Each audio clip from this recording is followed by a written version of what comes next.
यो थियो सानो क्लासमा पढ्दै आएको डेफिनेसन। सिंगल एउटा एटमको लागि हामीले के भन्यो त भने एटोमिक रेडियस भनेर हामीले यसरी पढ्यौं। तर हामीले बोन्डेड कन्डिसनमा यसलाई कसरी डिफाइन गर्ने त? पछि साइन्टिस्टहरूले यसलाई के गरे त भने फरक फरक तरिकाले डिफाइन गर्न थाले। पहिलो थियो तिम्रो एटोमिक रेडियस, सानो क्लासमा पढेको डेफिनेसन यो, तर but in bonded condition. Bonded condition हेर त, बोन्डेड कन्डिसनमा एटोमिक रेडियस कस्तो हुन्छ यहाँ ध्यान। एटोमिक रेडियस हेर बोन्डेड कन्डिसनमा पहिलो तिमीले के पढ्छौ त भने यो जुन हेरै बोन्डेड कन्डिसनमा यहाँ ध्यान दिनु त, यो जुन तिमीले यहाँ पढ्छौ एउटा के छ त भने कोभ्यालेन्ट रेडियस भनेर तिमीले यसलाई डिफाइन गर्यौ। हेरै अर्को यो जुन साइन्टिस्टहरूले अर्को के डिफाइन गरे त भने कोभ्यालेन्ट रेडियस सँगसँगै अर्को छ भ्यान्डरवाल रेडियस।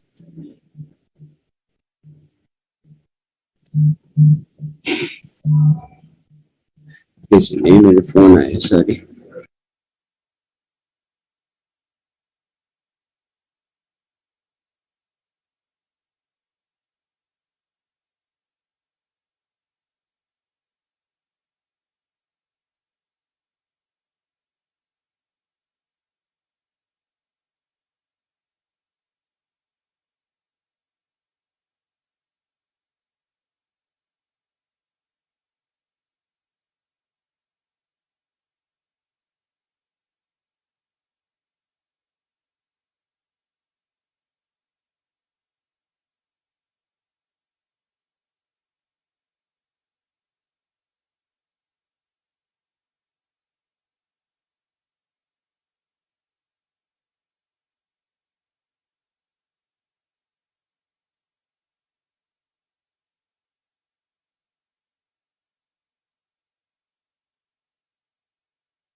हेरै कोभ्यालेन्ट रेडियस, त्यसपछि हामी भेन्डरवाल रेडियस भनेर पढ्छौं। र अर्को हेर त, अर्को रेडियस के छ त भने एउटा कोभ्यालेन्ट रेडियस, अर्को भेन्डरवाल रेडियस, अनि अर्को के पढ्छौ त भने मेटालिक रेडियस भनेर तिमीले के गर्छौ त यहाँ पढ्छौ। हेरै मेटालिक रेडियस भनेर पढ्छौ।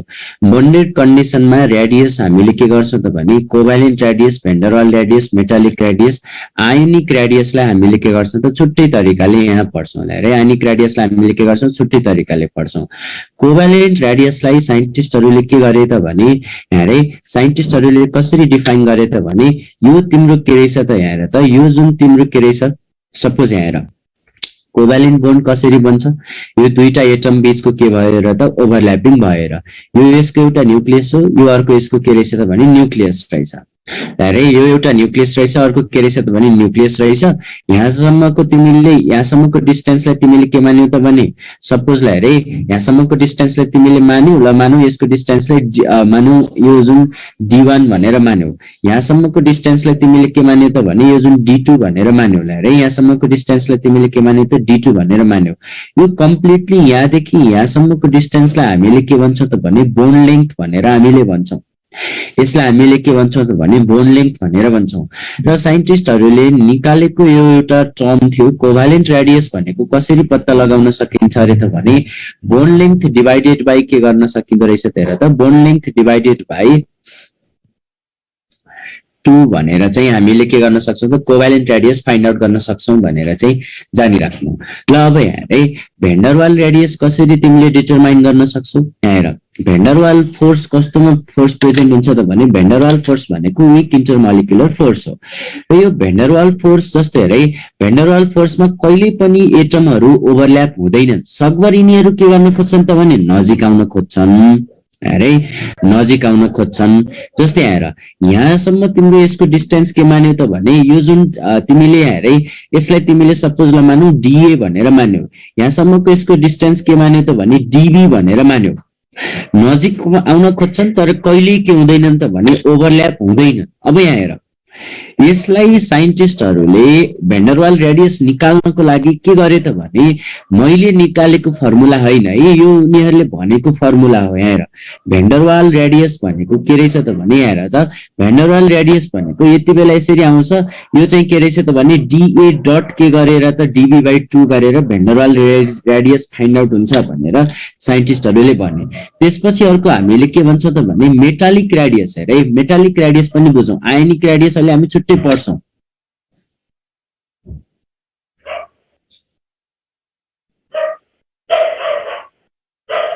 अरे यो मेटालिक रेडियस यो तिम्रो के हो त भने मेटलको एउटा ल्याटिस हो। मेटालिक बोन्ड तिमीले बनेको देख्थ्यौ यसरी बोन्ड। हेर यसरी एटमहरू के हुन्थ्यो त भने यसरी जुन एरेन्ज भएर बसेको हुन्थे। हेर यसरी तिम्रो के हुन्थ्यो त भने एटमहरू के हुन्थ्यो त भने यसरी एरेन्ज भएर के हुन्थ्यो त भने बसेको हुन्थ्यो। ल हेर त एटमहरू के हुन्थ्यो त भने यसरी एरेन्ज भएर बसेको हुन्थ्यो। ल हेर यहाँ चाहिँ तिम्रो के छ त भने यो तिम्रो यो जुन सपोज तिमीले यसलाई के मान्यौ त भने डिए भनेर मान्यौ, यसलाई तिमीले के मान्यौ त भने डिबी भनेर मान्यौ।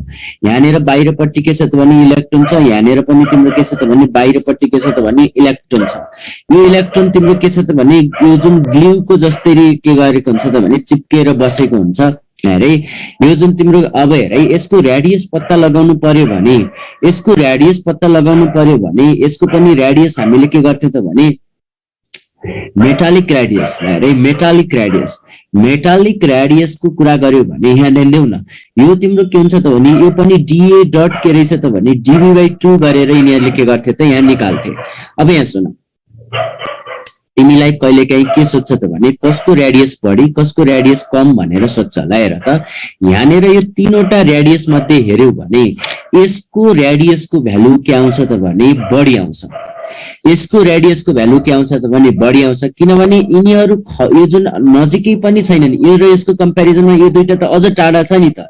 त्यही भएर तिम्रो रेडियसको कुरा गर्यो भने सबैभन्दा अगाडि आउँछ तिम्रो के रहेछ त भने भेन्डरवाल रेडियसको म्याग्निट्युड जहिले पनि के हुन्छ त भने बढी हुन्छ। त्यसपछि हेर त यस्तै जुन फर्मुला थियो मेटालिक रेडियसको पनि तर यिनीहरु के छन् त भने नजिक छन्। त्यसपछि तिमीले के भन्छौ त भने मेटालिक रेडियस भनेर तिमीले के गर्छौ त यसलाई भन्छौ। ल रे मेटालिक रेडियस भनेर भन्छौ। र अर्को के पनि छ त भने कोभ्यालेन्ट रेडियस भनेर हामीले के गर्छौ त यसलाई यहाँ भन्छौ। हेर कोभ्यालेन्ट रेडियस यसरी रेडियसको अर्डर तिमीले पढ्नु पर्यो भने यो तीन टाइपको रेडियस बन्डेड कन्डिसनमा तिमीले के गर्छौ त यहाँ पढ्छौ। हेर त यसलाई सम्झिनको लागि तिमीले के सम्झ भने अझ सजिलो बनाइदिन्छु।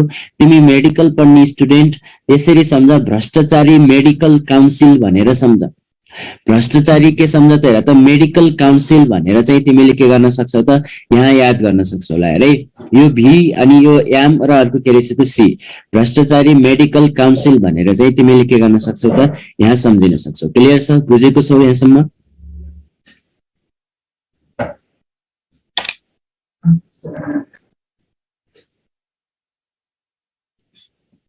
है यसपछि हामीले यो जुन रेडियस त हामीले यहाँ पढ्यौं। अर्को के छ त भने फ्याक्टर्स अफेक्टिङ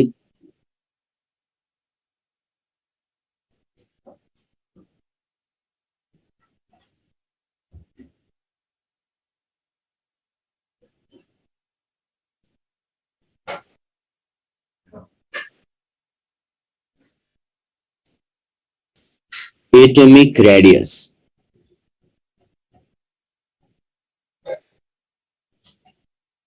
कुन कुन कुराले एटमिक रेडियसलाई के गर्छ त भने असर गर्छ यो कुरा पनि हामीले यहाँ जानिराखौँ। हेर त फ्याक्टर अफेक्टिङ के रहेछ त भने एटमिक रेडियस भनेर चाहिँ जानिराख। अथवा जुन तिमीले सबैभन्दा फर्स्टमा यहाँ हेर्दिनु तिमीले फर्स्टमा के गर्छौ त साइजको बारेमा भन्छौ। हेर त साइज अरे साइज तिम्रो इन्क्रिज हुँदै गयो भने हेर त यसरी साइज इन्क्रिज हुँदै गयो भने त रेडियस पनि के हुँदै जान्छ बढ्दै जान्छ नि त साइज इन्क्रिज हुँदै गयो भने एटोमिक रेडियस पनि के हुन्छ त इन्क्रिज हुन्छ भनेर चाहिँ जानिराख्नु है साइज इन्क्रिज भयो भने एटोमिक रेडियस पनि तिम्रो के हुँदो रहेछ त इन्क्रिज हुँदो रहेछ भनेर चाहिँ जानिराख त्यस्तै जस्तो अर्को हेर दोस्रो फ्याक्टर्स भनेको के हो त भने न्यूक्लियर चार्ज भनेर हामीले भन्छौं है न्यूक्लियर चार्ज भनेको के हो त भने न्यूक्लियसमा भएको चार्ज अर्थात अरे यो जुन तिमीले के गर्छ त भने प्रोटोनको चार्ज भनेको यसले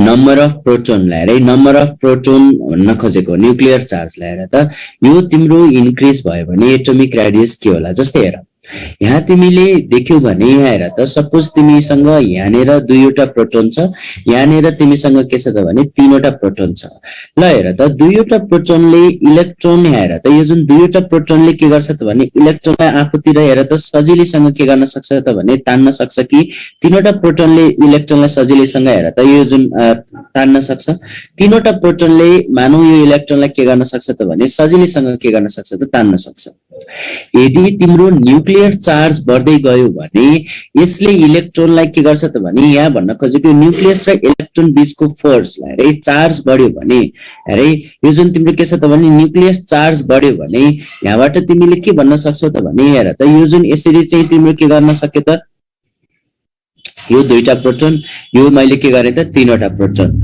यसले र यसको कम्प्यारिजनमा यसले इलेक्ट्रोन के गर्न सक्छ त सजिलैसँग तान्न सक्छ सजिलैसँग तान्न सकेको भन्नुको मिनिङ के हेर न यो तीनवटा प्रोटोन यसले सजिलैसँग तान्दाखेरि त हेर त यो इलेक्ट्रोन त के भयो त इलेक्ट्रोन तान्दाखेरि यो जुन रेडियस थियो नि रेडियस पनि के भयो त भने यो नजिक आउँछ हेर यो सेल पनि के आउँछ त भने नजिक आए जस्तो देखिन्छ त्यही भएर हामीले के भन्छौं त भने अन्तिममा बुझेनौ भने न्यूक्लियर चार्ज बढ्यो अर्थात नम्बर अफ प्रोटोन तिमीले के गर्छौ त भने यहाँ बढायो भने एटोमिक रेडियस चाहिँ तिम्रो के हुँदो रहेछ त घट्दो रहेछ एटोमिक रेडियस के हुँदो रहेछ घट्दो रहेछ भनेर चाहिँ जानिराख त्यही भएर अब हामी यहाँ के पढ्छौं त भने भ्यारिएसन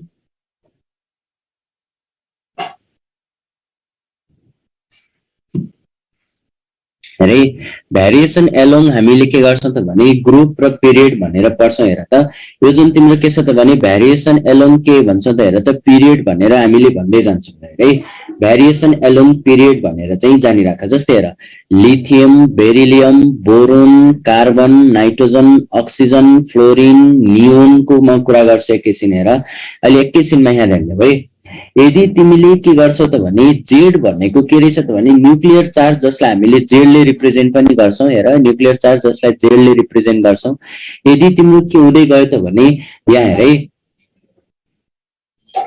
यो तिम्रो नम्बर अफ प्रोटोन हेरे नम्बर अफ प्रोटोन तिम्रो के हुँदै गयो त हेर त नम्बर अफ प्रोटोन तिमीले के देख्दै जान्छौ बढ्दै गयो भने हेरे मैले अहिले यसको एक्जाम्पल पनि मैले दिन बाँकी नै छ नम्बर अफ प्रोटोन बढ्दै गयो भने चार्ज तिम्रो के भयो त भने बढ्यो चार्ज बढ्यो भने जस्तै हेर चार्ज बढ्यो भने के हुँदो रहेछ त हेर त चार्ज बढ्यो भने तिम्रो के हुँदो रहेछ त एटोमिक रेडियस तिम्रो के हुँदै जाँदो रहेछ घट्दै जाँदो रहेछ भनेर चाहिँ जानिराख्नु यहाँबाट हामीले के भन्छौं त भने हेरे पिरियडमा जाँदाखेरि एटोमिक रेडियस के हुँदै जाँदो रहेछ घट्दै जाँदो रहेछ भनेर चाहिँ हामीले यहाँबाट बुझ्छौं है एटोमिक रेडियस घट्दै जाँदो रहेछ भनेर चाहिँ जानिराख त्यस्तै जस्तो यहाँ हेरे एउटा क्वेशन जस्तै हाइड्रोजन र हिलियममा यो फर्स्ट पिरियडको ल मलाई भन त कसको एटोमिक रेडियस बढी होला पास्ट क्वेशन हो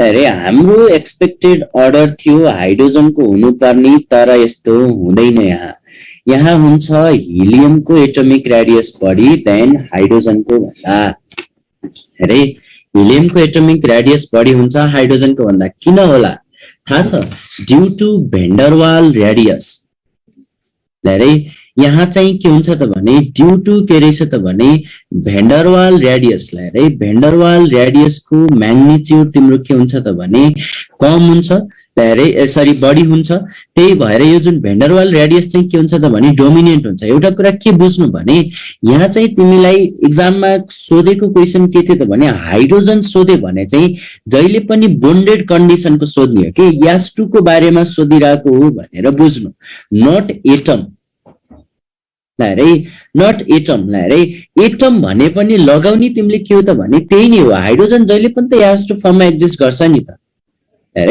हाइड्रोजन जहिले पनि के हुन्छ त भने यास2 फर्ममा एक्जिस्ट गर्छ ड्यू टु भेन्डरवाल रेडियस। भेन्डरवाल रेडियसको कारणले गर्दाखेरि के हुँदो रहेछ त हेर त, हिलियमको एटोमिक रेडियस बढी हुँदो रहेछ। हिलियमको एटोमिक रेडियस के हुँदो रहेछ त बढी हुँदो रहेछ। हेर भेन्डरवाल रेडियसको इफेक्ट बढी भयो। यति बेला हेर त यसको जुन इफेक्ट बढी भयो के त भने न्युक्लियर चार्जको इफेक्ट भन्दा न्युक्लियर चार्जको इफेक्ट भन्दा भेन्डरवाल रेडियसको इफेक्ट बढी हुन्छ। त्यही भएर चाहिँ हामीले के भन्छ त भने हिलियमको एटोमिक रेडियस बढी हुन्छ देन हाइड्रोजनको कुरा गर्यो भने यसमा कोभ्यालेन्ट रेडियस प्रेजेन्ट हुन्छ। कोभ्यालेन्ट रेडियस प्रेजेन्ट हुन्छ। जस्तै जाऊ अब अर्को हेर, lithium, beryllium, boron, carbon, nitrogen, oxygen, fluorine, neon. यसमा पनि तिमीले के गर्ने हो त भने जसको हेरे नोबल ग्यासमा के हुन्छ त भने नोबल ग्यासहरुमा भेन्डरवाल रेडियस डोमिनेन्ट हुन्छ। मैले अलरेडी पढाइसकेको छु यो भेन्डरवाल रेडियसलाई। भेन्डरवाल रेडियस के हुँदो रहेछ त भने यसमा प्रेजेन्ट हुँदो रहेछ। त्यही भएर सबैभन्दा बढी यो के रहेछ त भने नियोनको एटोमिक रेडियस। त्यसपछि तिमीले के भन्छौ त भने अनि बल्ल हेरे लिथियमको, त्यसपछि बेरिलियमको, त्यसपछि बोरोनको, त्यसपछि कार्बनको, नाइट्रोजनको, अक्सिजनको, फ्लोरिनको, यसरी भन्ने हो। यदि तिमीलाई यस्तै आयो भने सपोज हेरे यस्तै तिमीलाई लमानौ फर एक्जाम्पल कुरा गर्यो भने यस्तै तिमीलाई लमानौ अर्को थर्ड पिरियडको कुरा आयो भने यहाँ आर्गन अगाडि हुन्थ्यो अनि त्यसपछि सोडियम म्याग्नेसियम गर्दै गर्दै तिमी के गर्थ्यौ त जान्थ्यौ। यो कुरा चाहिँ बुझ्नु है। जहिले पनि के हुन्छ त भने हेर त बरु एउटा पोइन्ट नै लेखाइदिन्छु। Same period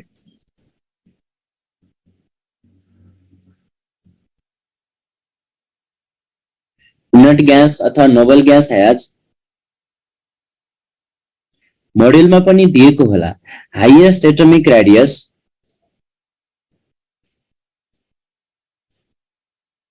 due to van der Waals radius भनेर चाहिँ जानिराख्नु है।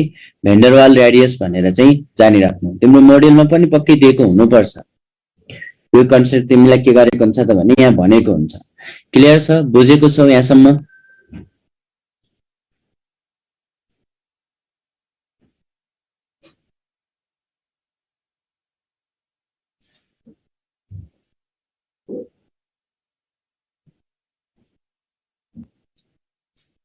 Atomic radius in group atomic radius in group के हुन्छ त भने इन्क्रिज हुन्छ। हेर जब साइज बढ्यो भने के हुन्छ त भने साइज बढ्यो भने हेर त साइज बढ्यो भने रेडियस पनि तिम्रो के हुँदै जान्छ बढ्दै जान्छ भनेर चाहिँ जानिराख्नुलाई रे।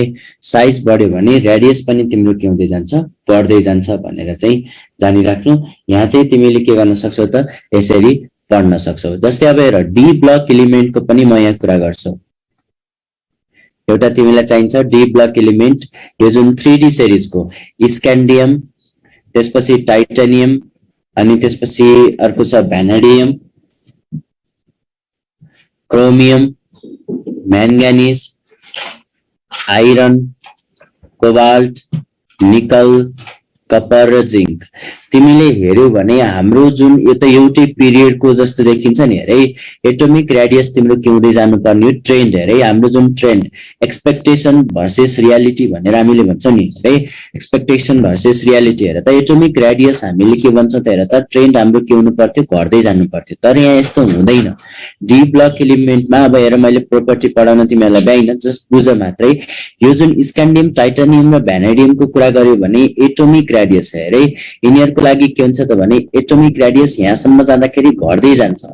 यसपछि यहाँनेर तिमीले हेर्यौ भने यो जुन बीचको जुन यहाँ तिमीले देखेको छौ हेरे यतिसम्म चाहिँ फेरि के हुन्छ अरे त भने एटोमिक रेडियस के हुँदो रहेछ त हेर त एटोमिक रेडियस के हुँदो रहेछ अलमोस्ट तिम्रो के हुँदो रहेछ त सेम हुँदो रहेछ भनेर चाहिँ जानिराख्नु। एटोमिक रेडियस के हुन्छ त भने अलमोस्ट सेम हुन्छ। फेरि यहाँदेखि यहाँसम्म जाँदाखेरि एटोमिक रेडियस तिम्रो के हुँदै जान्छ हेर एटोमिक रेडियस यहाँ देख्नु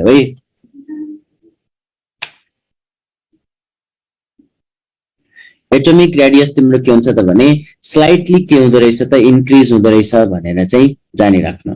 स्लाइटली तिम्रो के हुँदो रहेछ त इन्क्रिजेस हुँदो रहेछ भनेर चाहिँ जानिराख्नु। किन यस्तो भएको हो त भने यहाँ हेर त, यहाँ चाहिँ यस्तो रिजन हुनुको कारण के रहेछ त भने म जस्ट यहाँ रिजन मात्र लेखाइदिन्छु, अहिलेलाई चाहिँ बुझिराख। यहाँ चाहिँ न्युक्लियर चार्ज र इलेक्ट्रोन रिपल्सन हेरे, यहाँ चाहिँ यहाँ दुईटा कुरा आउँछ। न्युक्लियर चार्ज बढी हुन्छ देन इलेक्ट्रोन रिपल्सन भन्दा। त्यस्तै जस्तो यहाँ न्युक्लियर चार्ज र के हुँदो रहेछ त भने यहाँ हेर त, यो जुन न्युक्लियर चार्ज र इलेक्ट्रोनको रिपल्सन के हुन्छ त भने अलमोस्ट के हुन्छ त भने सेम हुन्छ। त्यस्तै जस्तो यहाँनिर तिमीले देख्यौ भने इलेक्ट्रोनको रिपल्सन बढी हुन्छ। रिपल्सन भनेको टाढा टाढा भाग्न खोज्ने, कि टाढा भाग्नु खोज्नु भनेको रेडियस बढ्यो। हेर न, न्युक्लियर चार्ज तिम्रो के हुँदो रहेछ त कम हुँदो रहेछ। जस्ट यति बुझ, तिमीलाई अरू एटोमिक रेडियसबाट सोधिहाल्यो भने यही नै हो सोध्ने है। एटोमिक रेडियसबाट सोधिहाल्यो भने के रहेछ त भने यही नै हो तिमीले सोध्ने। अब यहाँ हेर, अब म त्यसपछि आयोनिक रेडियस भन्ने पढाउँछु।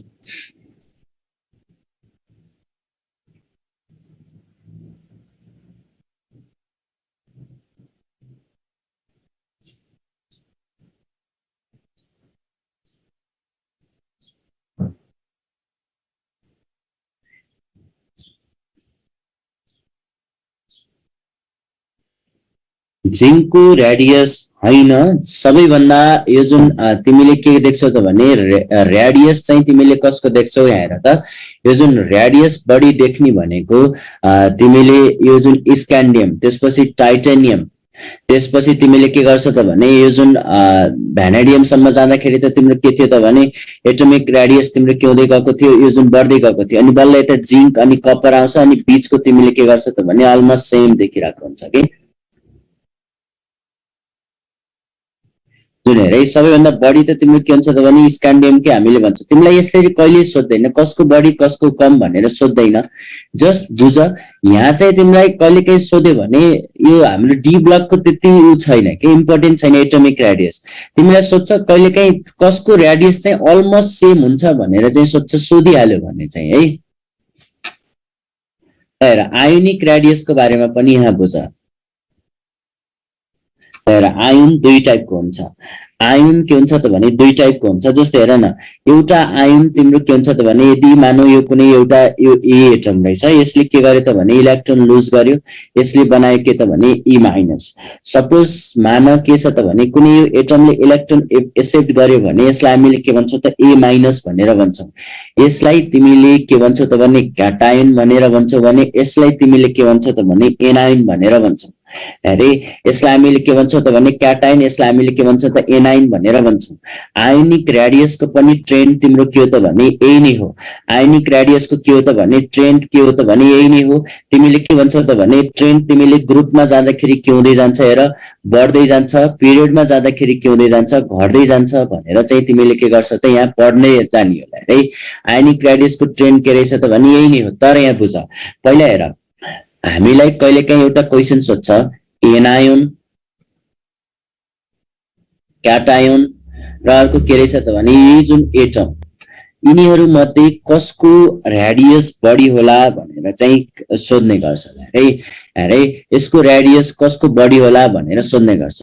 जहिले पनि रेडियस बढी हुन्छ एनायोनको, त्यसपछि रेडियस बढी हुन्छ एटमको, त्यसपछि के हुन्छ त भने क्याटायनको भनेर चाहिँ तिमीले जानिराख्नु। सपोज मैले एउटा इक्जाम्पलको कुरा गरेँ, मान तिमीलाई O2 प्लस, O2 माइनस र O2 को मात्रै तिमीलाई के गरेको छ त भने मानौ यसरी तिमीलाई दियो है, यसरी तिमीलाई दियो है। जहिले पनि के भन्नु त भने एनायन वालाको के हुन्छ त भने रेडियस बढी हुन्छ, त्यसपछि एटम वालाको, त्यसपछि क्याटायन वालाको। किन त हेर, यो एनायन भन्नेको मिनिङ के त भने यहाँ इलेक्ट्रोन बढी छ,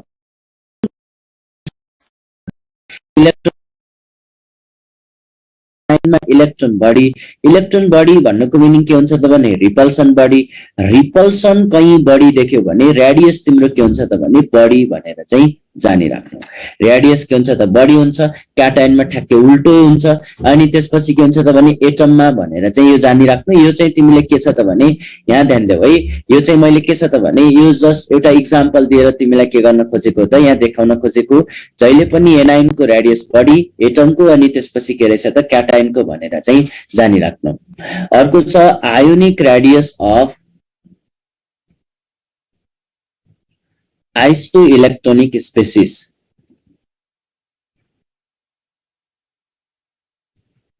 एउटा ट्रिक दिन्छु अनि त्यसपछि हेर आइसोइलेक्ट्रोनिक स्पेसिस भन्ने बित्तिकै यहाँ ध्यान दिनु। आइसोइलेक्ट्रोनिक भन्नुको मिनिङ के हो त भने हेर त same number of electron, same number of हामी के गर्छौं त भने इलेक्ट्रोन भनेर भन्छौं। जसको सेम नम्बर अफ इलेक्ट्रोन छ नि त्यसलाई हामीले के भन्छौं त भने आइसोइलेक्ट्रोनिक स्पेसिस भनेर हामीले भन्ने हो। जसको के रहेछ त भने सेम नम्बर अफ के रहेछ त भने इलेक्ट्रोन छ भने त्यस्तोलाई हामीले के भन्दो रहेछौं त आइसोइलेक्ट्रोनिक स्पेसिस भनेर भन्छौं। यहाँ हेर सपोज फर एक्जाम्पल तिमीलाई देला हेर है, सपोज हेर एफ माइनस भन्ला, एनए प्लस भन्ला, एमजी प्लस प्लस भन्ला। यहाँ तिमीले के कुरा बुझ्नु पर्यो भने यिनीहरू सबैमा नम्बर अफ इलेक्ट्रोन के हुन्छ त भने हेर है नम्बर अफ इलेक्ट्रोन के हुन्छ त यसमा 10, यसमा पनि 10, यसमा पनि के हुन्छ त भने 10 हो। त्यही भएर हामी यस्तो स्पेसिसलाई के भनेको हौ त भने आइसोइलेक्ट्रोनिक स्पेसिस भनेर हामीले भनेको हौ। र फर आइसोइलेक्ट्रोनिक स्पेसिसहरुको लागि हेरे एटोमिक रेडियस यिनीहरुको लागि हेरे फर आइसोइलेक्ट्रोनिक स्पेसिस एटोमिक रेडियस तिमीले कसको बढी कसको कम भनेर कम्पेयर गर्नु पर्यो भने इन्भर्सली प्रोपोर्शनल टु द तिमीले के गर्दियौ त भने एटोमिक नम्बर भनेर गर्दियौ। हेरे inversely proportional to the atomic number भनेर गर्दियौ। त्यहाँ चार्ज पनि हेर्नु पर्दैन, केही पनि तिमीले के गर्नु पर्दैन त भने हेर्नु पर्दैन। हेरे एटोमिक रेडियस भनेको inversely proportional to the atomic number भनेर भन्न। ल मलाई भन त्यसो भए यिनीहरु मध्ये कसको रेडियस बढी होला?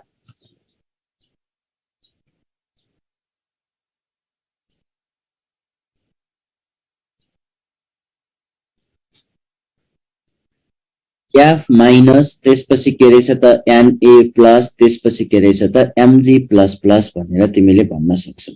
हेरे यहाँ चाहिँ तिमीले के गर्न सक्छौ त यसरी भन्न सक्छौ। सपोज तिमीलाई दियो O2 माइनस माइनस हेरे O यो जुन माइनस माइनस एफ माइनस त्यसै जस्तो अर्को तिमीलाई के भन्छ त भने हेरे यो जुन तिमीलाई दियो ल मान सपोज एन माइनस माइनस कसको बढी?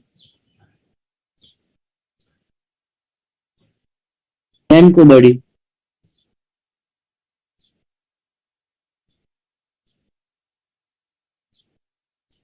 रेडियस तिमीले के गर्न सक्छौ त यसरी पत्ता लगाउन सकिहाल्छौ। ल है रेडियस तिमीले के गर्न सक्छौ त यसरी पत्ता लगाउन सक्छौ। क्लियर छौ? बुझेको छ? बुझ्दैछौ? हेरे मैले यहाँ सर्ट टाइममा धेरै कभर गर भनेर चाहिँ मैले तिमीलाई यो चाहिँ के गरेको त भने यसरी बुझाइदिएको। हेर यसलाई अर्को z बाइ e को रेशियोले पनि हामीले हेर्न सकिन्छ। z भनेको के हो त भने atomic number, atomic number, atomic number. अर्को के छ त भने e भनेको के रहेछ त भने number of electron, number of electron.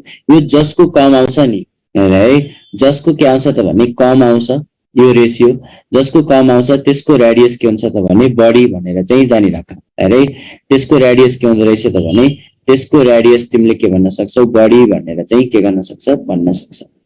यही नै थियो आयोनिक रेडियसमा पढ्नु पर्ने। यहाँ भन्दा बढी त तिमीलाई सोध्दा पनि सक्दैन। यहाँ जानिराख है मैले यो जुन कन्सेप्ट चाहिँ तिमीलाई के गरेको छु त यही भनिदिएको छु। हेर है यसै तिमीले सजिलैसँग के गर्न सक्छौ त यहाँ भन्न सक्छौ। अब हेर आयोनाइजेसन एनर्जीको बारेमा पनि थोरै बुझौं। हामीलाई धेरै सोध्ने यहीबाट हो, आयोनाइजेसन एनर्जीबाट नै हो। आयोनाइजेसन एनर्जी जस्तै हेरे आयोनाइजेसन एनर्जी भनेको के भनेको थियो हेर यो जुन तिमीले एउटा के गर्छ त भने यो एउटा एटम तिमीले यहाँ मान्छौ। यो एटमको बाहिरपट्टिको के हो त भने भ्यालेन्स सेल हो। भ्यालेन्स सेल हेरे भ्यालेन्स सेल छ। यहाँनेर तिमीले के गर्छ त भने यहाँ जुन इलेक्ट्रोन देखेको छौ ल हेरे इलेक्ट्रोन लेखेको छौ। यो न्यूक्लियस देखि यो इलेक्ट्रोन सम्मको जुन फोर्स हुन्छ यो फोर्सलाई हामीले के भन्छ त भने एफ भनेको के जुन Q1 Q2 by R square भनेर हामीले भन्छौं, जसलाई इलेक्ट्रोस्टैटिक फोर्स भनेर भनिन्छ। इलेक्ट्रोस्टैटिक फोर्स भनेर हामीले भन्छौं। हेर यिनीहरुको जुन फोर्स अब हेर यो जुन इलेक्ट्रोन के गर्छ त भने मैले तिमीलाई यहाँभन्दा अगाडि पढाउँदा गर्दै जाँदाखेरि के भनेको थिए त भने यो इलेक्ट्रोन बाहिर निकाल्नको लागि बाहिर निकालेर कहाँ पुर्याइन्छ त भने इन्फिनिटी लेभलसम्म पुर्याइन्छ। भ्यालेन्स सेलको कुनै एउटा इलेक्ट्रोनलाई निकालेर इन्फिनिटी लेभलसम्म पुर्याउँदाखेरि त्यहाँ के हुनुपर्छ त भने एनर्जी चाहिन्छ। हेर एनर्जी रिक्वायर्ड हुन्छ। ध्यान देऊ, भ्यालेन्स सेलको कुनै एउटा इलेक्ट्रोनलाई निकालेर इन्फिनिटी एनर्जी लेभलसम्म पुर्याउनको लागि त्यहाँ एनर्जी चाहिन्छ। त्यही एनर्जी चाहिने एनर्जीलाई नै हामीले के भन्छ त भने आयोनाइजेसन एनर्जी भनेर भन्छौं। एनर्जी रिक्वायर्ड भनेर जुन हामीले भन्छौं यो रिक्वायर्ड एनर्जीलाई नै हामीले के भन्छौं त हेर त आयोनाइजेसन एनर्जी भनेर हामीले के गर्छौं त यहाँ भन्छौं। है आयोनाइजेसन एनर्जी भनेर हामीले भन्छौं।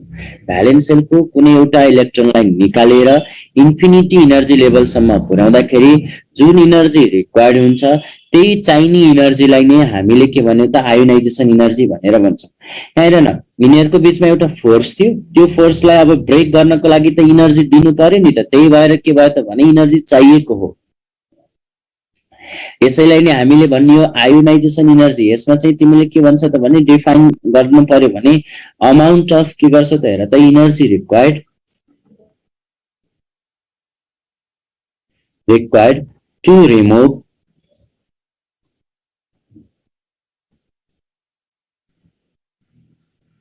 valence shell electron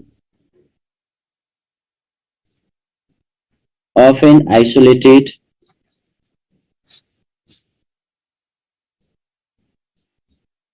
neutral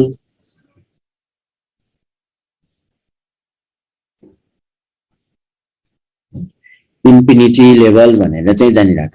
एटमको लागि इन्फिनिटी लेभल भनेको 2 सेन्टिमिटर भन्दा बढी टाढा हुँदै हुँदैन। है यहाँ आइसोलेटेड भनेको एउटा भनेको न्यूट्रल एटम हुनु पर्यो पहिला आयोनाइजेसन एनर्जी हेर्नको लागि, अनि ग्यासेस एटम जुन ग्यासेस स्टेटमा भएको एटम हुनुपर्छ भनेर चाहिँ जानिराख। है अब हेर यसको युनिट के होला थाहा छ? आयोनाइजेसन एनर्जीको युनिट हुन्छ इलेक्ट्रोन भोल्ट अथवा किलो जुल के रहेछ त भने पर मोल भनेर हामीले भन्छौं। हेर न आयोनाइजेसन एनर्जीमा एनर्जी रिक्वायर्ड छ भनेपछि जनरल ट्रेन्डलाई हेरे जनरल ट्रेन्ड तिमीले के भन्छ त भने यसलाई तिमीले के भन्छ त भने इन्डोथर्मिक प्रोसेस भनेर यहाँ भन्छौ। इन्डोथर्मिक प्रोसेस एनर्जी रिक्वायर्ड भनेपछि त के भन्नु पर्यो त भने इन्डोथर्मिक प्रोसेस भनेर चाहिँ जानिराख। बुझेको छौ?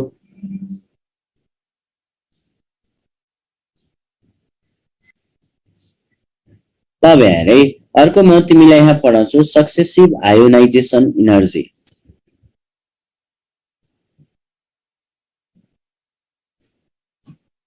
सक्सेसिभ आयोनाइजेसन एनर्जी भनेको के हो यसको बारेमा पनि बुझ। हेरे सपोज मैले तिमीलाई के गर्छु त भने यहाँ हेर त यो जुन याम जुन तिमीले देखेको छौ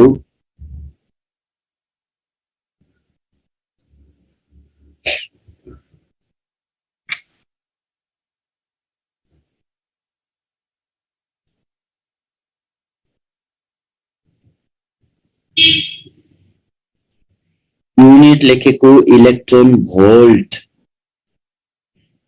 भोल्ट पर मोल अथवा किलो जुल पर मोल भनेको है।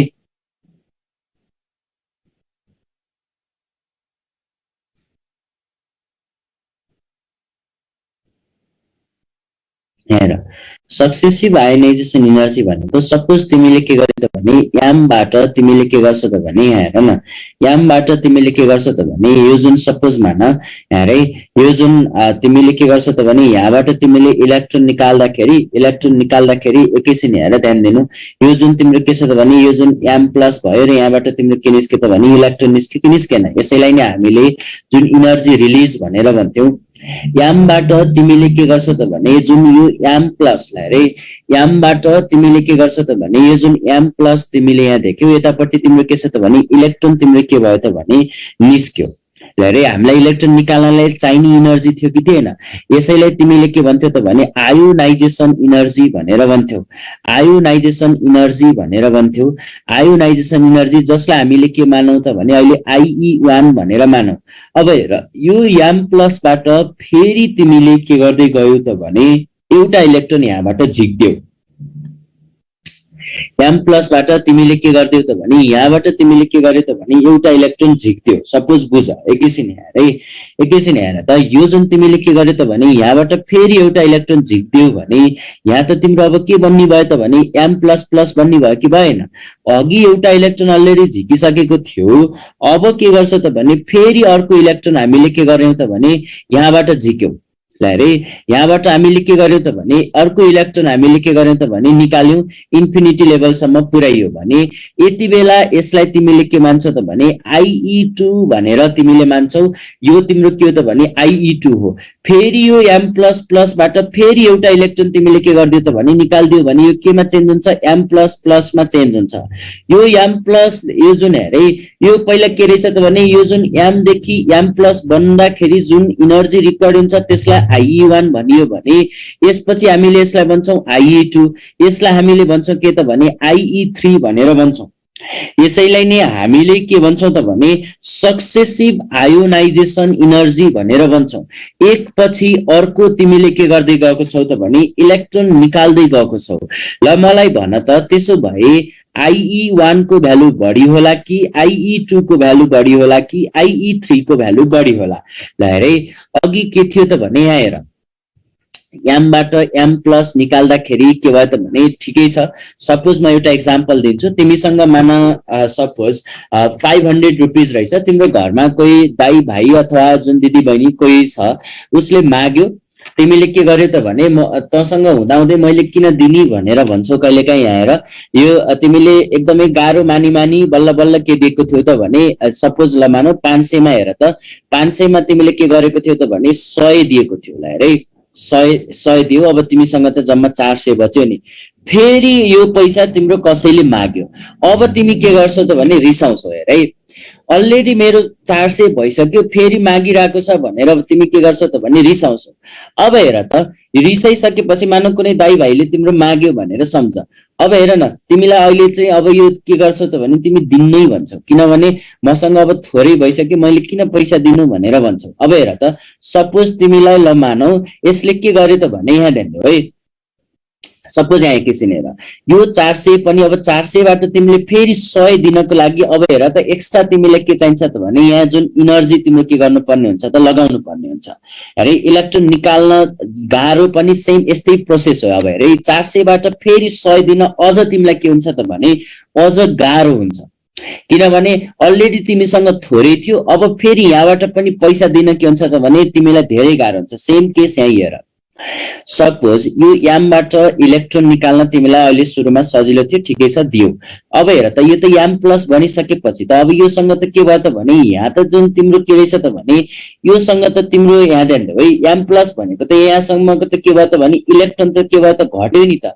इलेक्ट्रोन घटिसकेपछि अब यसले फर्दर इलेक्ट्रोन नदिनको लागि यसले के गर्यो त भने यो न्यूक्लियसले इलेक्ट्रोनलाई एकदमै के गर्छ त भने च्यापेर बस्छ। इलेक्ट्रोन के गर्छ त भने च्यापेर बस्छ। अब हेरै यसले अब अघिको जस्तो सजिलै इलेक्ट्रोन के गर्न सक्दैन त भने दिन सक्दैन। यो जुन इलेक्ट्रोन अघि सजिलै दिएको थियो निकालेको थियो अब यसले इलेक्ट्रोन सजिलैसँग निकाल्न दिदैन। भन्नुको मिनिङ के हो त भने M देखि तिम्रो के भन्छौ त भने M प्लस को भ्यालु के हुँदो रहेछ त भने आयोनाइजेसन एनर्जीमा बढी हुँदो रहेछ। त्यस्तै जस्तो M प्लस को अझ बढी हुन्छ। त्यही भएर हामीले यहाँ के भन्छ त भने सक्सेसिभ आयोनाइजेसन एनर्जीमा यस्तो अर्डर हामीले के गर्छौं त यहाँ देख्छौं IE1 IE2 र अर्को के छ त भने IE3 भनेर हामीले यसलाई भन्छौं। हेरे हो प्रोटोन एक्सर्ट मोर फोर्स। यहाँ हेर यो जान्ने भनेको हामीले के हो त भने यही नै हो। जस्तै अब यहाँ हेर म तिमीलाई के गर्छु त भने जस्ट बुझाउँछु मात्रै र यहाँ चाहिँ तिमीले के गराउन सिकाउँछु त भने यो जुन IE फर्स्ट र IE सेकेन्ड निकाल्न सिकाउने हो कि। हेरे फ्याक्टर्स एफेक्टिङ आयोनाइजेसन एनर्जी भनेर बुझ। तिमीलाई पेरियोडिक टेबलबाट सोध्यो भने कि त एटोमिक रेडियस कि त आयोनाइजेसन एनर्जीबाट बढी सक्छ। फ्याक्टर्स एफेक्टिङ हेर त एटोमिक रेडियस भनेर चाहिँ जानिराख ल है, सरी आयोनाइजेसन एनर्जी भनेर जान। पहिलो छ हेर एटोमिक साइज। एटोमिक साइजसँग त के हुन्छ त भने इन्भर्सली प्रोपोर्सनल हुन्छ भनेर मैले धेरै ठाउँमा भनिसकेको छु। आयोनाइजेसन इनर्जी के हुन्छ त भने इन्भर्सली प्रोपोर्सनल हुन्छ भनेर चाहिँ जान। दोस्रो हेर, दोस्रो के छ त भने न्युक्लियर चार्ज भनेर चाहिँ जानिराख्नु। हेरे न्युक्लियर चार्ज भनेर चाहिँ जानिराख्नु।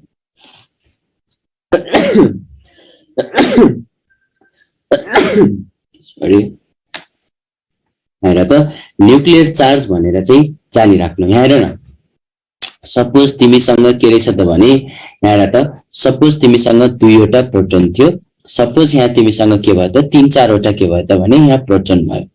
यहाँ हेर, यहाँबाट इलेक्ट्रोन निकाल्न र यहाँबाट इलेक्ट्रोन निकाल्न के हुन्छ त भने कुनबाट गाह्रो हुन्छ? इलेक्ट्रोन निकाल्न यसबाट गाह्रो हुन्छ। इलेक्ट्रोन निकाल्न के हुन्छ त भने यसबाट गाह्रो। हेर इलेक्ट्रोन निकाल्न के रहेछ त भने गाह्रो भनेर चाहिँ जानिराख्नु। किन गाह्रो? हेर त धेरै चार्ज भयो भने त इलेक्ट्रोनलाई एकदमै के गरेको हुन्छ त भने बाँधेर राखेको हुन्छ। इलेक्ट्रोन निकाल्न गाह्रो भन्नुको मिनिङ के रहेछ त भने आयोनाइजेसन इनर्जी यहाँ के लाग्दो रहेछ त भने बढी, आयोनाइजेसन इनर्जी यहाँ के लाग्दो रहेछ त कम। हेरे हामीले त्यही भएर के भन्न सक्छौं त भने आयोनाइजेसन इनर्जी तिम्रो न्युक्लियर चार्जसँग के हुँदो रहेछ त भने डाइरेक्टली प्रोपोर्सनल हुँदो रहेछ भनेर चाहिँ तिमीले के गर्न सक्छौ त भन्न सक्छौ। त्यस्तै जस्तो अर्को छ, तिमीले यहाँ जुन इलेक्ट्रोनिक कन्फिगुरेसनको बारेमा पनि यहाँ कुरा गर्छौ। इलेक्ट्रोनिक कन्फिगुरेसन, है इलेक्ट्रोनिक कन्फिगुरेसन, इलेक्ट्रोनिक कन्फिगुरेसनको कुरा गर्दाखेरि अब हेर त इलेक्ट्रोन निकाल्नको कुरा गर्छौं हामी। इलेक्ट्रोन कन्फिगुरेसनमा जहिले पनि के गर्छौं त भने स्टेबल इलेक्ट्रोनिक कन्फिगुरेसनको मात्रै के गर्छौं त भने यहाँ कुरा गर्छौं।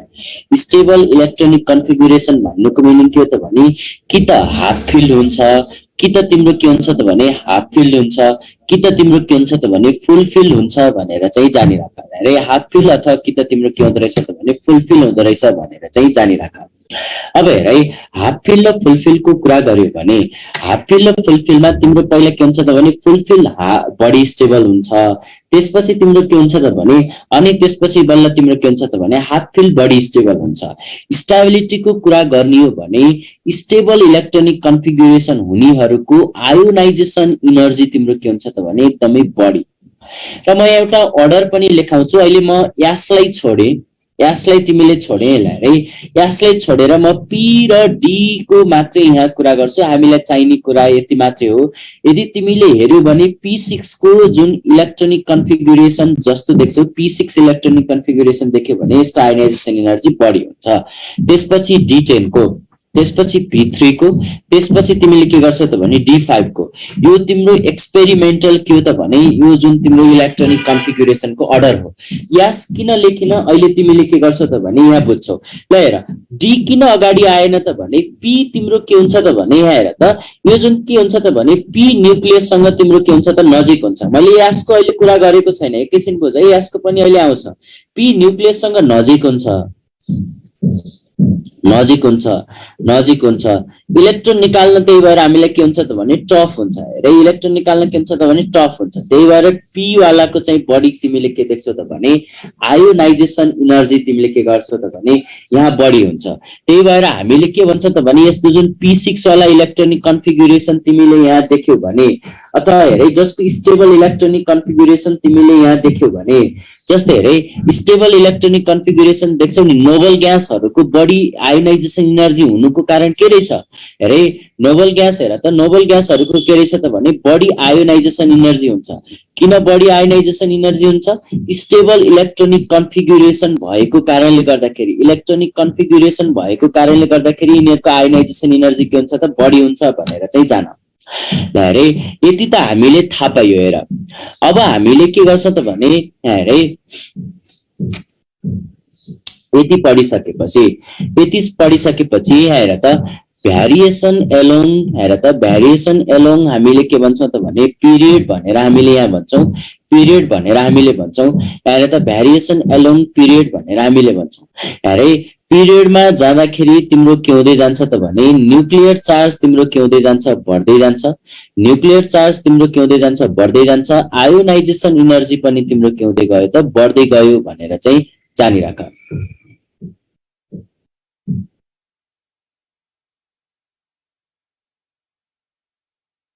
P6 र D10 भनेको थाहा छैन? इलेक्ट्रोनिक कन्फिगुरेसन गर्दाखेरि 2p6 3p6 आउला अथवा तिमीलाई 3d10 आउला, यस्तो टाइपको इलेक्ट्रोनिक कन्फिगुरेसन देख्यो भने भन्न खोजेको, कम्प्यारिजन गर्न आयो भने चाहिँ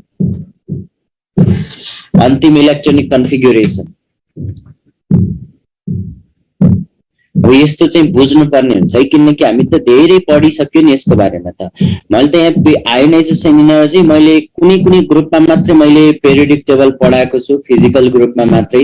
उनीहरूलाई मैले 5-6 घण्टा लगाएर पढाउँथेँ। यहाँ त तिमीलाई मैले यो जुन अन सर्ट भइरहेको छ कि एक्जामको अगाडि रिभिजन क्र्यास कोर्स जस्तो टाइपले मैले यहाँ पढाइरहेको छु। त्यही भएर यहाँ सबै कुरा समेट्नु पनि छ, सबै कुरा बुझ्नु पनि छ।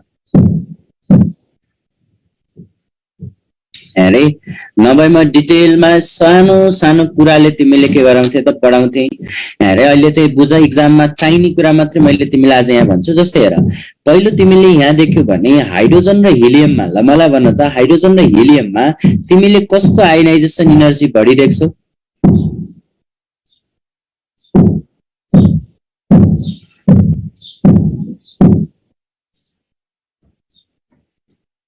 हिलियमको आयोनाइजेसन एनर्जी के देखिन्छ त? बढी देखिन्छ। है हिलियमको आयोनाइजेसन एनर्जी बढी देखिन्छ हाइड्रोजनको भन्दा।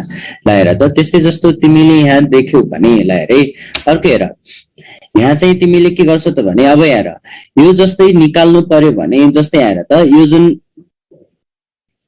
अब हेर दोस्रो पिरियडमा जाऊ, यो lithium, beryllium, boron, carbon, nitrogen, oxygen, fluorine, नियो।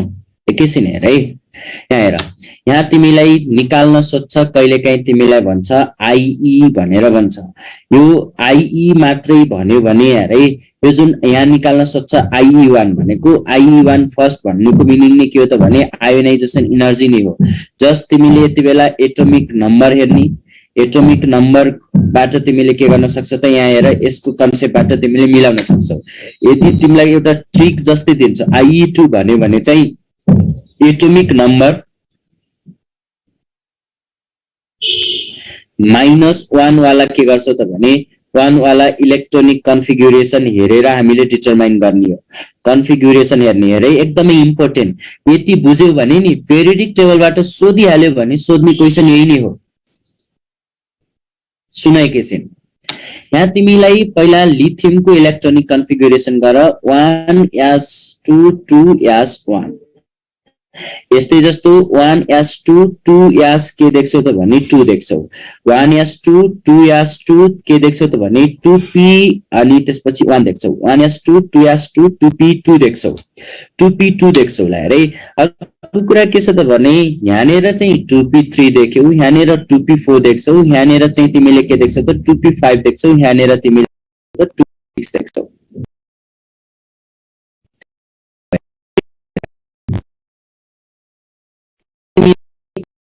फर्स्ट निकाल्न भन्यो, आई फर्स्ट निकाल्न भन्यो। हामीलाई के कन्सेप्ट थाहा छ, आयोनाइजेसन एनर्जी पिरियडमा जाँदाखेरि बढ्दै जान्छ भन्ने कुरा हामीलाई थाहा छ। है बढ्दै जान्छ भन्ने कुरा थाहा छ, तर हेर हामीले यस्तो लेख्नु पर्थ्यो नियोन अनि त्यसपछि के गर्थ्यो त fluorine, oxygen, nitrogen, carbon, boron, beryllium अनि त्यसपछि लिथियम। तर यहाँ यस्तो अर्डर हुँदैन। अरे यस्तो अर्डर हुँदैन। एक्चुअल अर्डर के हुन्छ एकैछिन यहाँ हेर, आइई फर्स्ट निकाल्नु पर्यो भने, आइई फर्स्ट तिमीले निकाल्नु पर्यो भने पहिला के गर त भने यहाँनेर तिमीले के गर्नु त भने ध्यान देऊ है, 2p3 र जहाँ p3 देख्यौ नि p3 र p4 नेर तिमीले के गर्नु त भने यहाँनेर गोलो लगाउनु। जहाँनेर 2s2 सकिन्छ, s2 सकिएर p1 स्टार्ट हुन्छ, यहाँनेर पनि तिमीले के गर्नु त भने गोलो लगाउनु। यहाँनेर पनि तिमीले के गर्नु त भने गोलो लगाउनु, यहाँनेर पनि तिमीले के गर्नु त भने गोलो लगाउनु। किन गोलो लगाउने अहिले म बुझाउँछु है।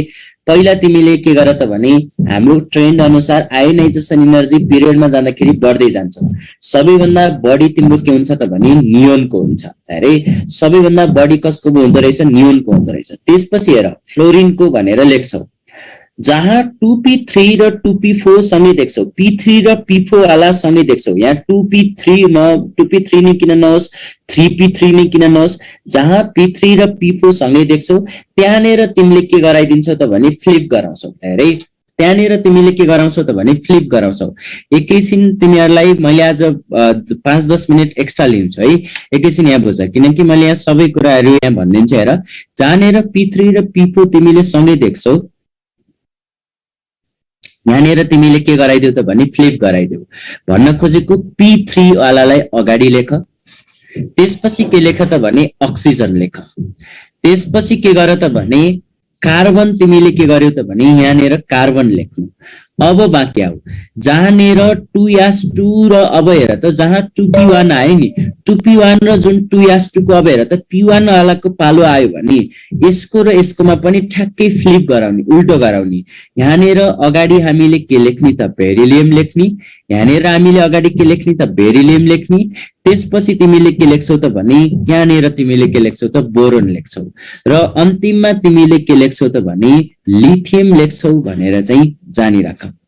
क्लियर छ? बुझेको छौ? यो बुझ्यौ कि नै?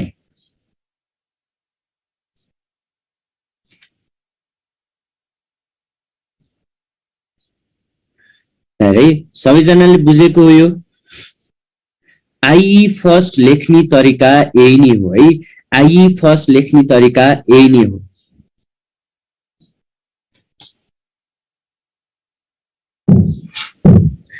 आइई सेकेन्ड पनि यसको निकाल्ने कोसिस गरौँ। आइई सेकेन्ड निकाल्नको लागि तिमीले फेरि लेख्दै जाऊ lithium, beryllium, boron, carbon, nitrogen, oxygen, fluorine, neon.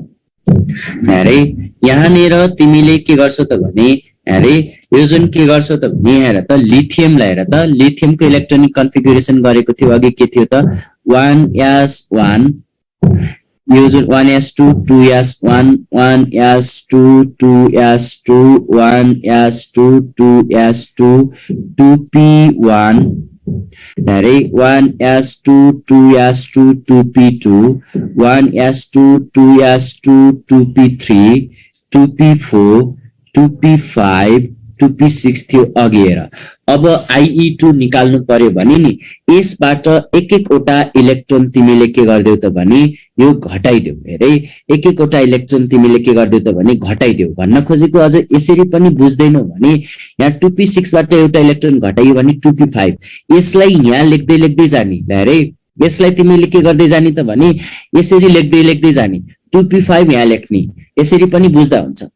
एउटा इलेक्ट्रोन घटाइयो भने यहाँनिर बन्छ 2p4 लाएर त यो यता शिफ्ट भयो।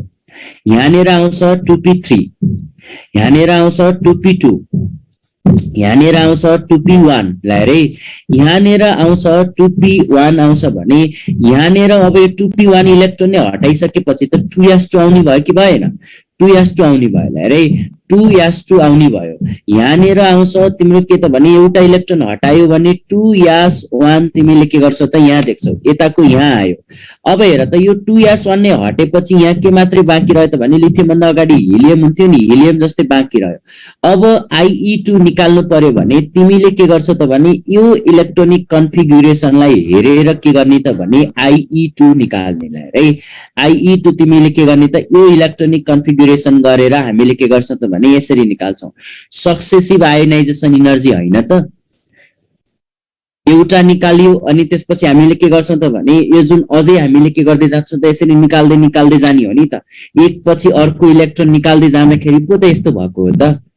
अब हेर यहाँनिर तिमीले के गर्छौ त भने अहिले केही नगर, जहाँनिर 2p p3 र p4 देखिन्छ त्यहाँनिर गोलो लगाइहाल्ने। जहाँनिर S1 र तिमीले के देख्छौ त भने यो जुन तिमीले देख्छौ नि, ल हेरे S1 र तिमीले के देख्छौ त भने सरी एकैछिन अरे जहाँनिर तिमीले के देख्छौ त भने यो जुन S2 र P1 देख्छौ त्यहाँनिर पनि के गर्नु त भने गोलो लगाइहाल। अब बुझ यति बेला IE2 कसको बढी होला एकैछिन हेर। नोबल ग्यास खोज पहिला।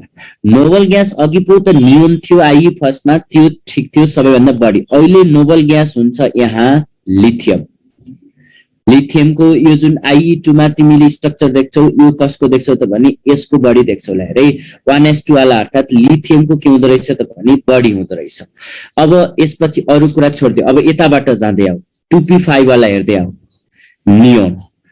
P3 र P4 लाई उल्टाउने भन्नुको मिनिङ के अक्सिजन अहिले बढी, त्यसपछि के रहेछ त फ्लोरिन, त्यसपछि हेर नाइट्रोजन, त्यसपछि हेर त 2s2 वालाको बढी लेख्छौ बोरोन, त्यसपछि कार्बन, त्यसपछि के रहेछ त भने अरे त्यसपछि के रहेछ त भने बेरिलियम, अरे lithium neon oxygen fluorine neon अनि यो बोरोन कार्बन बेरिलियम, यो थियो तिम्रो IE2। क्लियर छौ? अब यहाँ मैले किन यस्तो भयो यो भयो मसँग अहिले टाइम छैन, IE1 र IE2 मात्रै निकाल्न सिक्यौ कि नै? यति बुझ्यो भने एक्जाममा क्वेशन सजिलैसँग के गर्न सक्छ त सल्भ गर्न सक्छ। बुझेको छ? लिथियम नोबल ग्यास भएन नि त, अरे सरी लिथियम नोबल ग्यास भयो अरे, लिथियम के भयो त भने तिम्रो के भयो त भने यहाँ चाहिँ तिम्रो देख्यौ लिथियम इज के रहेछ त भने नोबल ग्यासको जस्तो यो जुन कन्फिगुरेसन देख्यौ मैले अगाडि भनेको थिएँ नि, स्टेबल इलेक्ट्रोनिक कन्फिगुरेसन, अरे स्टेबल इलेक्ट्रोनिक कन्फिगुरेसन भनेको के रहेछ त नोबल ग्यासको के रहेछ त भने बढी आयोनाइजेसन एनर्जी हुन्छ भनेर भनेको थिएँ नि त। क्लियर छ? बुझ्यौ कि नै? IE1 IE2 बुझ्यौ?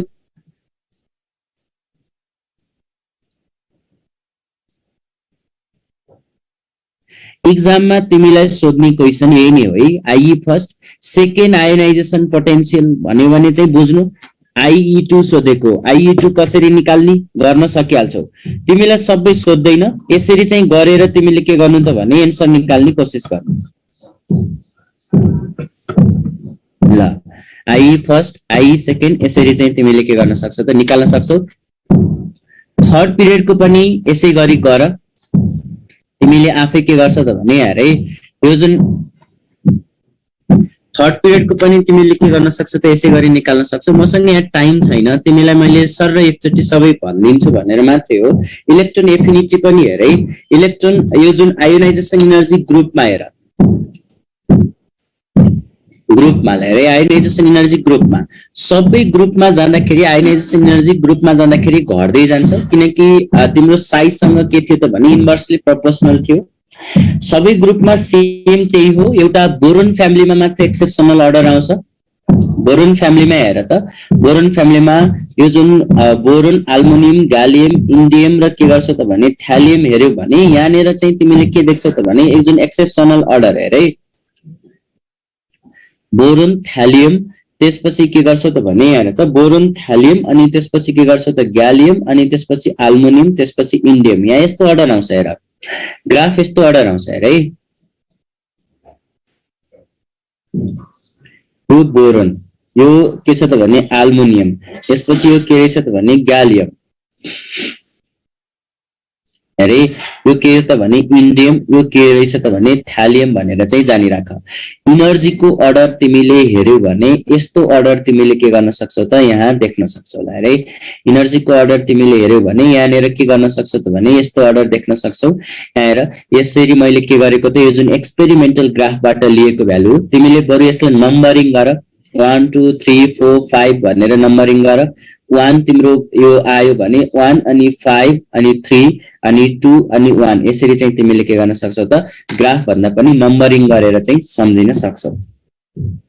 त्यस्तै जस्तो कार्बन फ्यामिलीमा पनि यो जुन आयोनाइजेसन एनर्जीको यो जुन एक्सेप्सन देख्न सक्छौ, अरुमा चाहिँ सबैमा सेम हो। कार्बन फ्यामिलीमा कार्बन अनि त्यसपछि सिलिकन अनि जर्मानियम अनि त्यसपछि के छ त भने टिन अनि त्यसपछि यस्तो अर्डर आउँछ। अरुमा चाहिँ आयोनाइजेसन एनर्जी के हुँदै जान्छ, घट्दै जान्छ भनेर चाहिँ जानिराख्नु होला है।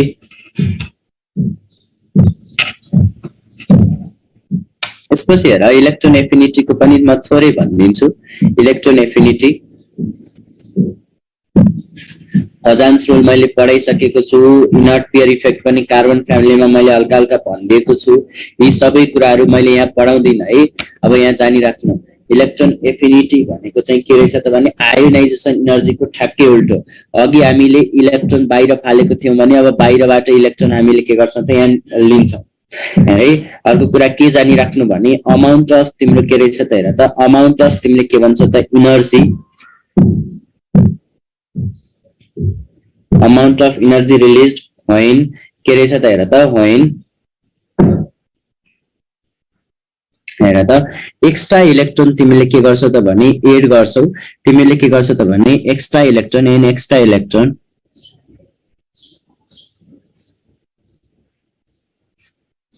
is added to the isolated gaseous atom भनेर भन्छौ हेरे इनर्जी रिलीज भन्ने बित्तिकै प्रोसेस के हो त भने एक्जोथर्मिक हो हेरे एक्जोथर्मिक म यहाँ अब सबै कुरा भन्न भ्याइन EA1 हामीले एक्जोथर्मिक भन्छौं भने यस्तै जस्तो हेरे एक्जोथर्मिक भन्छौं भने EA2 लाई हामीले इन्डोथर्मिक भनेर पनि भनिन्छ अब किन कसरी अहिले मसँग टाइम छैन जस्ट बुझ मात्रै कहिलेकाहीँ आयो भने यसरी तिमीले भन्नु है EA2 चाहिँ तिम्रो के रहेछ त भने इन्डोथर्मिक भनेर चाहिँ जानिराख अर्को कुरा मैले के भनेको थिए त भने इलेक्ट्रोन एफिनिटी हेर त ग्रुपमा जाँदाखेरि घट्दै जान्छ भनेर जान पिरियडमा जाँदाखेरि के हुँदै जान्छ बढ्दै जान्छ भनेर चाहिँ जानिराख्नु र अर्को कुरा के छ त भने इलेक्ट्रोन एफिनिटी जहिले पनि थर्ड पिरियडको बढी हुन्छ सेकेन्ड पिरियड भन्दा भनेर चाहिँ जानिराख्नु र अर्को कुरा पनि यहाँ हेर इलेक्ट्रोन एफिनिटी के हुन्छ त भने स्टेबल इलेक्ट्रोनिक कन्फिगुरेसनको इलेक्ट्रोन एफिनिटी स्टेबल इलेक्ट्रोनिक हेरे स्टेबल इलेक्ट्रोनिक कन्फिगुरेसन हेर त स्टेबल इलेक्ट्रोनिक कन्फिगुरेसन जसको देख्छौ नि इलेक्ट्रोन एफिनिटी तिमीले के देख्छौ त भने इलेक्ट्रोन एफिनिटी हेरे इलेक्ट्रोन एफिनिटी तिमीले के देख्छौ त भने 0 देख्छौ भनेर चाहिँ जानिराख्नुलाई हेरे 0 देख्छौ भनेर चाहिँ जानिराख फर एक्जाम्पल तिमीलाई कहिलेकाहीँ के सोध्छ भने जस्तै पिरियडमा सोधिन्छ पिरियडमा तिमीलाई ल हेरे हाइड्रोजन र हिलियममा कसको इलेक्ट्रोन एफिनिटी बढी हुन्छ भनेर सोध्यो भने हाइड्रोजनको भनेर चाहिँ भन्नुपर्ने हुन्छ ल हेरे हाइड्रोजनको भनेर चाहिँ तिमीले के गर्न सक्छौ त भने यहाँ भन्छौ ल हेर स्टेबल इलेक्ट्रोनिक कन्फिगुरेसनहरुको यो जुन के हुन्छ त भने इलेक्ट्रोन एफिनिटी के हुँदो रहेछ त भने 0 हुँदो रहेछ भनेर चाहिँ जानिराख्नु र अब हेर म एउटा पिरियडको एक्जाम्पल गरेर देखाइदिन्छु अनि त्यसपछि बुझिहाल्छौ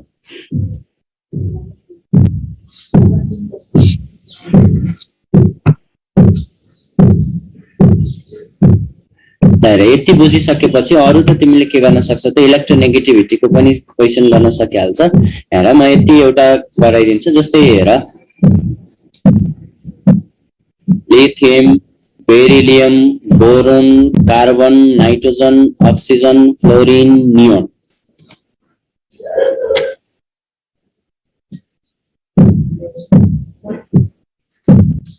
लिथियम को इलेक्ट्रोनिक कन्फिगुरेसन गर स्टेबल इलेक्ट्रोनिक जस्तै अल्कालाइन अर्थ मेटलहरुको पनि हेरे अल्कालाइन अर्थ मेटलको पनि के हुन्छ त भने इलेक्ट्रोन एफिनिटी लाई हेरे अल्कालाइन अर्थ मेटलको पनि इलेक्ट्रोन एफिनिटी के हुन्छ त भने 0 हुन्छ भनेर चाहिँ जानिराख्नु अल्कालाइन अर्थ मेटलहरुको इलेक्ट्रोन एफिनिटी पनि के हुन्छ त भने अलमोस्ट तिम्रो के हुन्छ त भने 0 हुन्छ भनेर चाहिँ तिमी के गर्न सक्छौ त भन्न सक्छौ हेरे अलमोस्ट के रहेछ त भने 0 भनेर चाहिँ भन्न सक्छौ यहाँ हेरे पहिला नियोन यसको इलेक्ट्रोनिक कन्फिगुरेसन तिमीले गर्न सकिहाल्छौ यो जुन 1s2 2s1 यो 2s2 यहाँ हेर 2s2 त्यसपछि तिमीले के गर्छौ त भने यहाँ हेर त यो जुन बोरोनको लागि के थियो त भने 2p1 थियो यसको लागि 2p2 थियो यसको लागि 2p3 यसको लागि 2p4 यसको लागि के छ त भने 2p5 अर्को के छ त भने 2p6 पहिला यहाँ ध्यान देऊ पहिला के ध्यान दिनु भने सबैभन्दा अगाडि चाहिँ तिम्रो के हुन्छ सबैभन्दा पछाडी हेर स्टेबल इलेक्ट्रोनिक कन्फिगुरेसन हुनेहरुको चाहिँ इलेक्ट्रोन एफिनिटी 0 भनेको थियो नि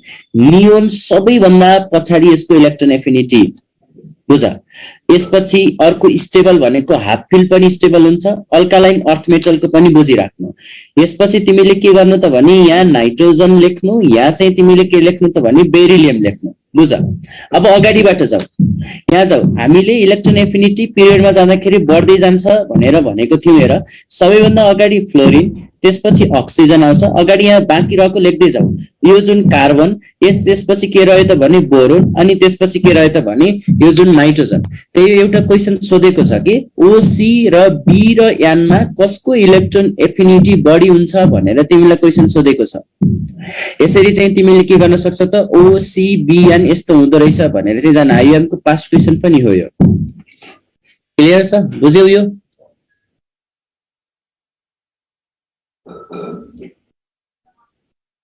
बुझेको छ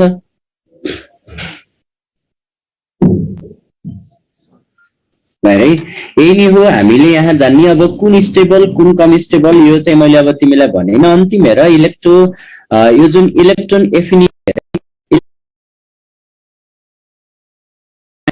म यहाँ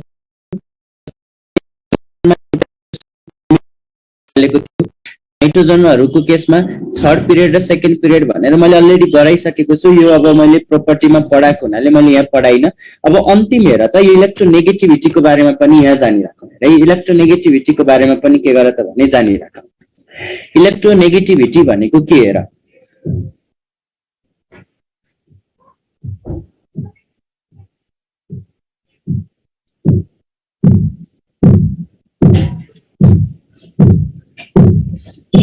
है यो जुन तिमीले के देख्न सक्छौ त भने यो जुन यहाँनिर यो देख्यो बोरोन पछि अझै आउँछ तिम्रो लिथियम है लिथियम पछि अनि बल्ल तिम्रो बेरिलियम अनि नाइट्रोजन अनि त्यसपछि के छ त भने नियोन है यसरी चाहिँ तिमीले भन्नुपर्ने हुन्छ हेर इलेक्ट्रोनेगेटिभिटीको बारेमा पहिला बुझौं इलेक्ट्रोनेगेटिभिटी भनेको कस्तो हो त भने यसलाई हामीले के भन्छ त भने टेन्डेन्सी कोभ्यालेन्ट बोन्डमा हेर त यो डेफिनेसन म लेखाइदिन्छु टेन्डेन्सी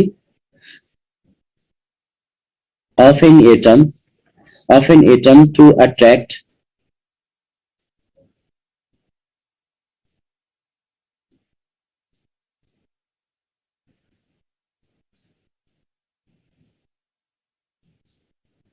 कोभ्यालेन्ट बन्ड है कोभ्यालेन्ट बन्ड भनेर भन्छ जस्तै हेर हाइड्रोजन र क्लोरिन हेर्यो भने क्लोरिनले के गर्न सक्छ त हाइड्रोजनको इलेक्ट्रोन आफूतिर तान्न सक्छ यो बन्ड बन्दाखेरि त्यही भएर क्लोरिनलाई हामीले इलेक्ट्रोनेगेटिभ भनेर भन्छौं भने यस्तै जस्तो यसलाई हामीले के भन्छौं त इलेक्ट्रोपोजिटिभ भनेर भन्छौं यसरी अरूको इलेक्ट्रोन आफूतिर तान्न सक्ने टेन्डेन्सीलाई हामीले के भन्छौं त भने इलेक्ट्रोनेगेटिभिटी भनेर भन्छौं इलेक्ट्रोनेगेटिभिटी पनि हेर त साइजसँग के हुन्छ त भने इन्भर्सली प्रोपोर्सनल हुन्छ यहाँ है अर्को के छ त भने न्यूक्लियर चार्जसँग पनि तिम्रो के हुन्छ त हेर त इलेक्ट्रोनेगेटिभिटी पनि के हो त भने न्यूक्लियर चार्जसँग डाइरेक्टली प्रोपोर्सनल हो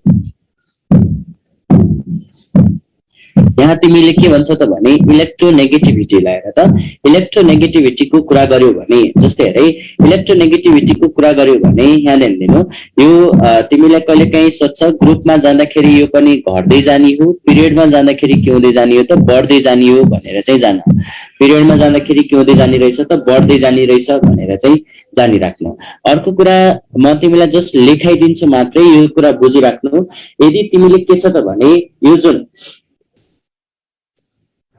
चार्ज अफ क्याटायन हेरे इलेक्ट्रोनेगेटिभिटी डाइरेक्टली प्रोपोर्सनल हुन्छ चार्ज अफ तिमीले के गर्नु त भने क्याटायन भनेर चाहिँ जानिराख्नु र एनायन सँग के हुन्छ त भने इन्भर्सली प्रोपोर्सनल हुन्छ चार्ज अफ एनायन त्यस्तै जस्तो अर्को हेर हाइब्रिडाइजेसन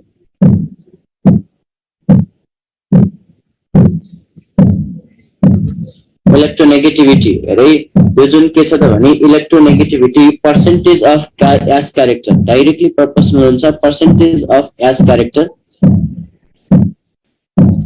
यहाँ चाहिँ तिमीले के भन्न सक्छौ त भने sp2 र sp3 आयो भने नि sp2 र sp3 आयो भने इलेक्ट्रोनेगेटिभिटी पनि तिमीले के भन्न सक्छौ यसमा s क्यारेक्टर बढी त्यसपछि यसरी के गर्न सक्छौ त यहाँ भन्न सक्छौ है यसरी चाहिँ तिमीले इलेक्ट्रोनेगेटिभिटी यिनीहरुको पनि कसको बढी र कसको कम भनेर भन्न सक्छौ यति चाहिँ जान अब यहाँ भन्दा अरु छैन हाम्रो पेरियोडिक टेबल पनि सकियो तिमीहरुको इनअर्गानिक केमिस्ट्री पुरै सकिएको छ यो वान शट जस्तो भयो क्वेशन गर नबुझेको छौ भने सोध्न सक्छौ यदि कोही पर्सनली कनेक्टेड छौ भने नभए क्वाडमा पछि गरौँला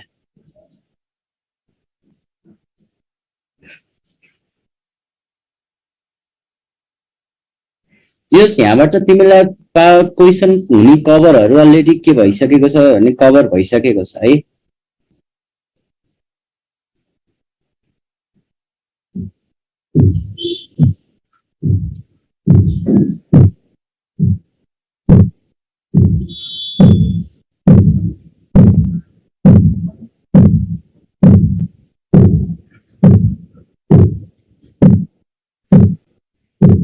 जति धेरै के छ त भने पोजिटिभ क्यारेक्टर भयो त्यति धेरै अब यसलाई के हुन्छ त भने इलेक्ट्रोन तान्नु पर्ने हुन्छ नि त। इलेक्ट्रोन तान्न सक्ने टेन्डेन्सी के गर्न सक्छ त आफूतिर उ गर्न सक्छ, बढाउन सक्छ। त्यही भएर तिमीले के भन्छ त भने क्याटायन जति बढ्यो यसमै के हुन्छ त इलेक्ट्रोनेगेटिभिटी पनि के हुँदै जान्छ, बढ्दै जान्छ भन्नेको कारण त्यो हो।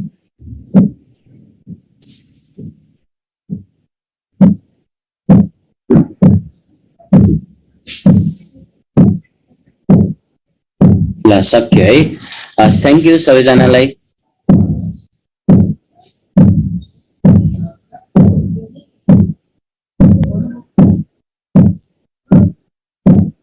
बायोमोलिक्युल्स बाँकी नै छ। बायोमोलिक्युल्स त अर्गानिक केमिस्ट्रीमा पढ्ने, अर्गानिक केमिस्ट्री पढाउने सरले पढाउनुहुन्छ कि त बायोलोजीमा पढ्छौ?